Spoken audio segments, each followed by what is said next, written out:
Topic है induced EMF निकालेंगे किसी करंट कैरिंग कंडक्टर पर सीधे चालक पर। जैसे ये मान लो तार है, धारावाही चालक हम नाम देंगे इसको। इसमें आपको जानकारी होनी चाहिए मुक्त इलेक्ट्रॉन होते हैं, फ्री इलेक्ट्रॉन होते हैं और धन आवेश भी होते हैं। धन आवेश कहाँ से आते हैं समझना बात को।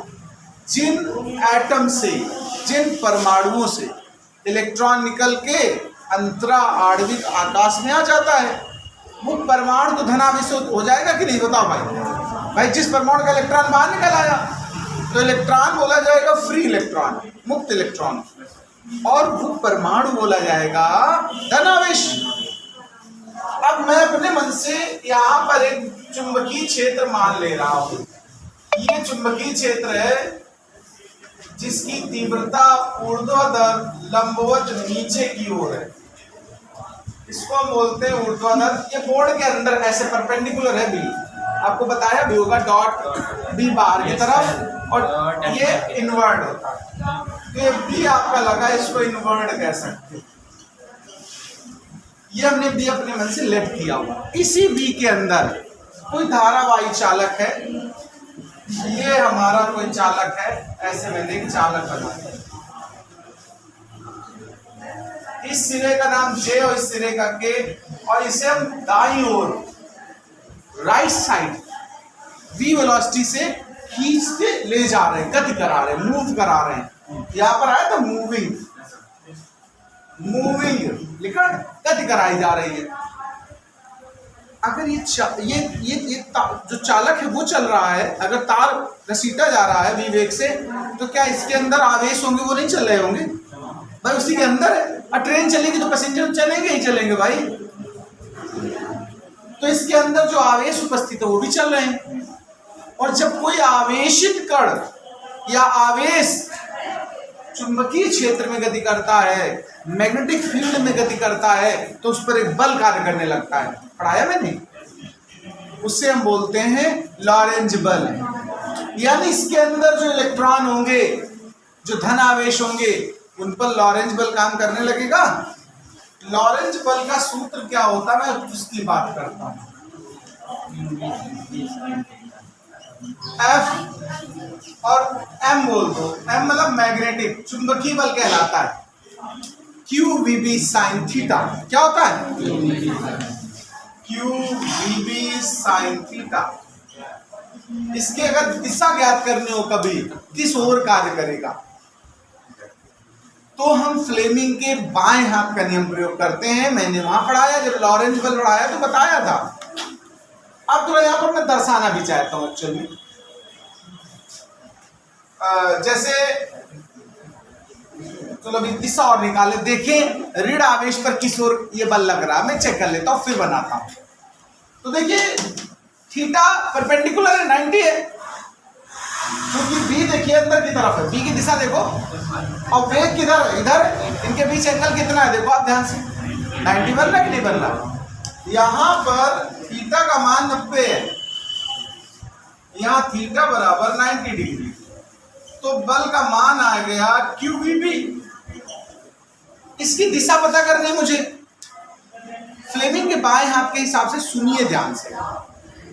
अगर हम यहां वैसे धारा होती थी, लेकिन अगर गतिमान आवेश हो तो धन आवेश की दिशा ये मान लो, अगर ऋण है तो उल्टी दिशा मानते हैं। तो ये धन आवेश की गति की दिशा है, बात सुनिएगा।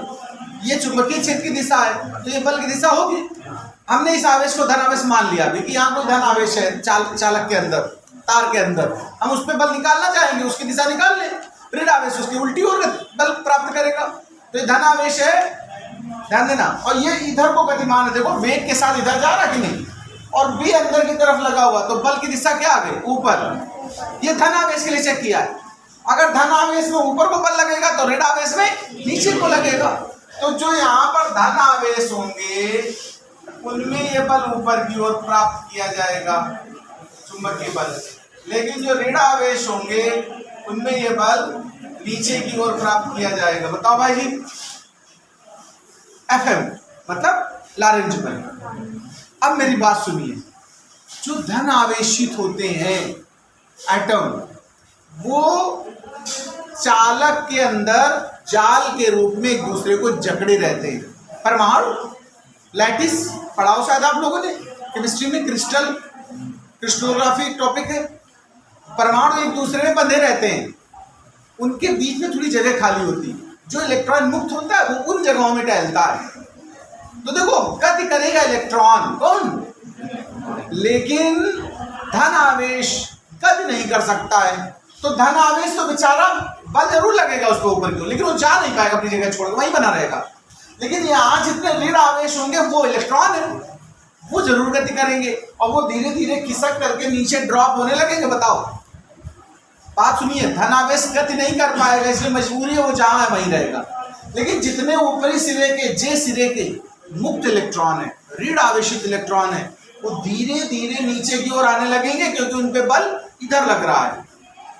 तो जब वहां के सब इलेक्ट्रॉन नीचे उतर आएंगे तो वहां छूटेगा क्या, केवल धन आवेशित परमाणु। भाई कहने का मतलब सुनिए, ये चालक है, चालक में धन आवेशित परमाणु भी होता है, इलेक्ट्रॉन भी होता है, दोनों होते हैं। पूरे में है एक्चुअल में, ऐसे समझ लो, ऐसे। लेकिन ये ऊपर के इलेक्ट्रॉन अगर बल प्राप्त करके नीचे की तरफ लुढ़क के आ जाए तो इतना हिस्सा तो परिणामी कैंसिल हुआ, लेकिन एक्स्ट्रा बचा माइनस का कि नहीं बचा, बताओ। तो निचला सिरा धीरे धीरे ऋण आवेशित होता चला जाएगा, वहां ऋण आवेश का मात्रा ज्यादा इकट्ठी हो जाएगी और ऊपरी सिरे में धन आवेश बच जाएंगे। तो कहने का मतलब तार के अब दो सिरे प्राप्त होंगे, एक धन आवेशित सिरा और एक ऋण आवेशित। क्लियर बात।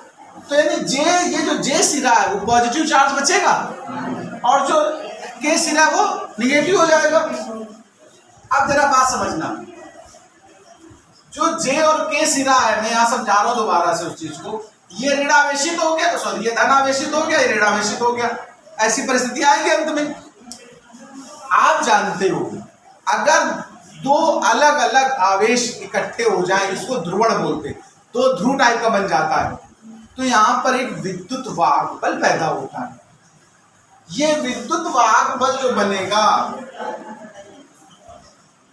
विद्युत वाहक बल, या इसी को हम विभवांतर कहते हैं। क्या कहते हैं? विभव में अंतर। भाई बैटरी में यही तो होता है, एक धन बैटरी का प्लेट होती है, एक ऋण होती है।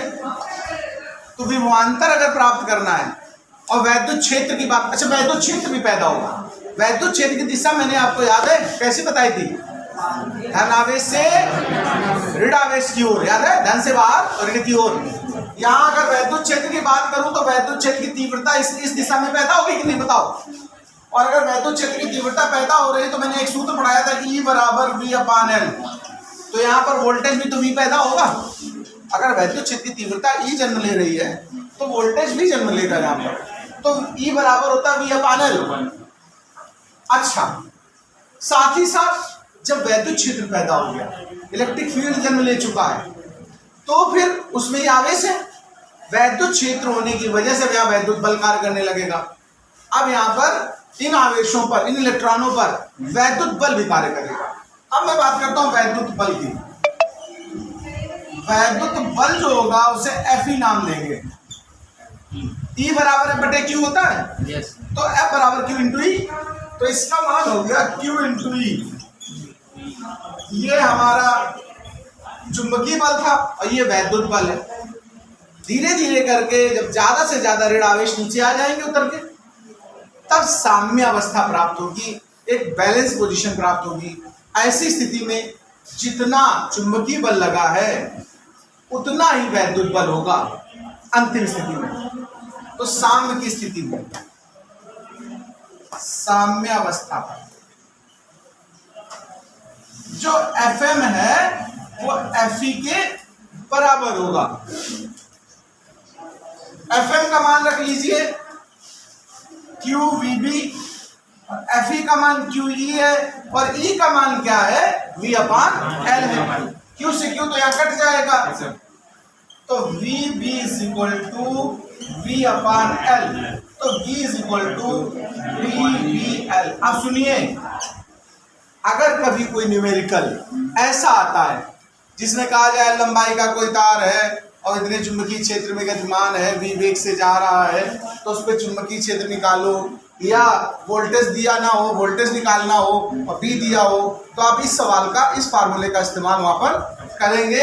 ये V क्या है, मैं एक एक शब्द का मतलब समझा रहा हूं। ये V हो गया वोल्टेज जो पैदा हुआ, इसी का यहाँ पर हमारा जो टारगेट था, देखो इंड्यूस्ड ईएमएफ जो शब्द लगाया मैंने, प्रेरित विद्युत वाहक बल, यही V है। ये जो V है ये हमारा प्रेरित विद्युत वाहक बल है, प्रेरित विद्युत वाहक बल। ये V है चुंबकीय क्षेत्र, V है हमारा मैग्नेटिक फील्ड, और स्मॉल V है वेलोसिटी, वेग, और L हो गई लंबाई चालक की। क्या हो गई? लंबाई। ये प्रूविंग है, महत्वपूर्ण है, इस पर न्यूमेरिकल काफी है इस चैप्टर में, इसलिए इसको बहुत अच्छे से समझ करके नोट कर लीजिए।